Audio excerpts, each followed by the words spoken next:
Assalamualaikum warahmatullahi wabarakatuh. Perkenalkan, nama saya Aldian Syarudi Adiminoto, mahasiswa Teknik Mesin Utirta. Nah, pada video kali ini saya akan menjelaskan mengenai mesin bubut konvensional dalam rangka praktikum Teknik Manufaktur 2 Teknik Mesin Utirta. Nah, mesin bubut konvensional merupakan sebuah mesin perkakas yang digunakan untuk membentuk benda kerja yang umumnya berpenampang silindris dengan cara disayat oleh alat potong. Nah, bagaimana prinsip kerjanya? Jadi, prinsip kerja dari mesin bubut konvensional ini adalah benda kerja akan berputar setelah terpasang dicekam dan akan dibentuk oleh alat potong yang bergerak secara memanjang maupun melintang. Selanjutnya, kita akan membahas mengenai persumbuhan mesin bubut konvensional.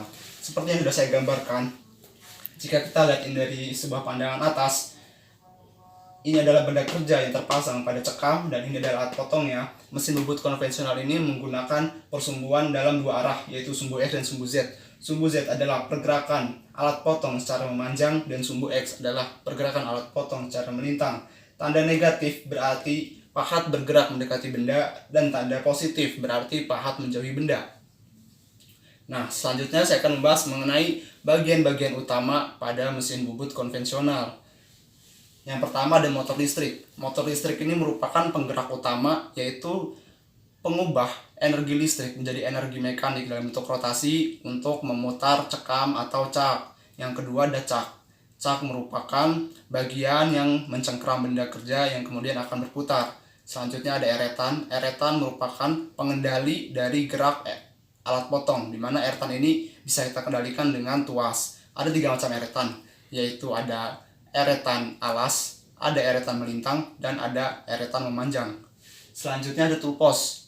Tulpos merupakan rumah alat potong atau tempat memegang alat potong, di mana tulpos ini dapat memegang beberapa alat potong, walau tidak semua jenis alat potong berada di tulpos ini.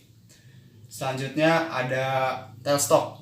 Nah, tailstock ini merupakan bagian yang digunakan untuk menyangga atau menyetabilkan benda kerja yang berukuran panjang. Selain itu, tailstock ini juga digunakan untuk memegang pahat drill dan pahat bor.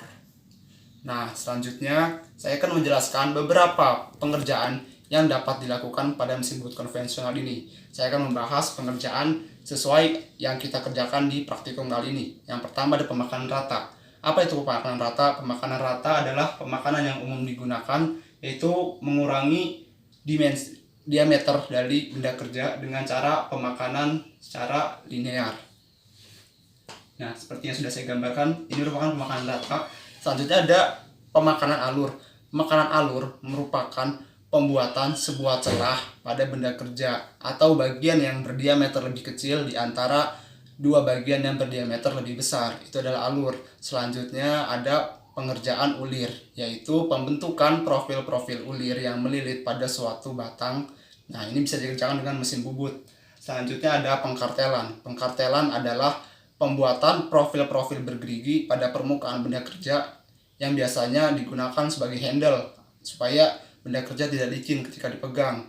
Nah, pada dasarnya pengkartelan ini bukanlah memakan benda kerja, tapi menekan benda kerja. Nah, selanjutnya kita akan melihat cuplikan video. Kita akan mempelajari bagaimana proses dari permesinan yang kita bahas tadi dikerjakan. Kita lihat bersama-sama. Nah, pengerjaan yang pertama adalah pembubutan rata. Nah, seperti yang sudah dijelaskan, pembubutan rata tadi bertujuan untuk mengurangi diameter benda kerja. Nah, seperti inilah proses pembubutan rata.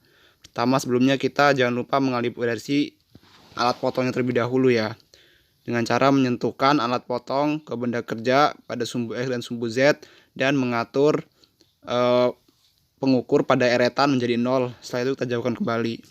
Nah, ini adalah proses pemakanannya. Kita dapat menggerakkan eretan secara memanjang. Selanjutnya kita akan menyaksikan pembubutan alur.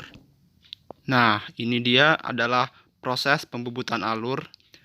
Yang digunakan adalah pahat alur, di mana sebelum memulai pemakanan alur kita harus memutar tulpos terlebih dahulu untuk mengganti pahat alurnya.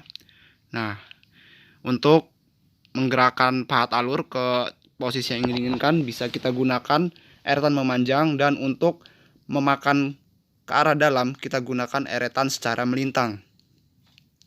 Ini adalah pembuatan alur, di mana seperti yang sudah dijelaskan, alur adalah celah di antara dua bagian dengan diameter yang lebih besar. Nah, kita lanjut ke pemakanan selanjutnya, yaitu proses permesinan pengkartelan. Nah, ini adalah proses pengkartelan, di mana yang digunakan adalah pahat kartel, yaitu menyerupai roda dengan profil kartel yang ingin dibuat. Nah, untuk pengkartelan ini kita gunakan RPM yang rendah. Seperti kita lihat, proses pengkartelan seperti ini, kita gerakkan eretan searah memanjang sepanjang ukuran yang ingin kita buat. Nah, kita perlu melakukan penekanan dengan menggerakkan eretan melintang supaya cetakan kartel lebih terlihat. Nah, selanjutnya adalah proses penguliran. Nah, ini adalah proses penguliran. Pertama, kita harus mengatur tuas kisar terlebih dahulu sesuai dengan tabel kisar yang ada pada mesin bubut. Nah, ini adalah tabel kisarnya. Lalu kita bisa memutar tuas kisar untuk mengaturnya. Nah, setelah itu pembubutan ulir pun dapat dimulai. Kita perlu menggeser tuas gerakan otomatis untuk melakukan penguliran ini. Nah, itu tadi bahasan kita terkait mesin bubut konvensional dan proses pengerjaannya. Saya Aldian Syahrudadi Winoto, mahasiswa Teknik Mesin Cerita. Kurang lebihnya mohon maaf. Wassalamualaikum warahmatullahi wabarakatuh.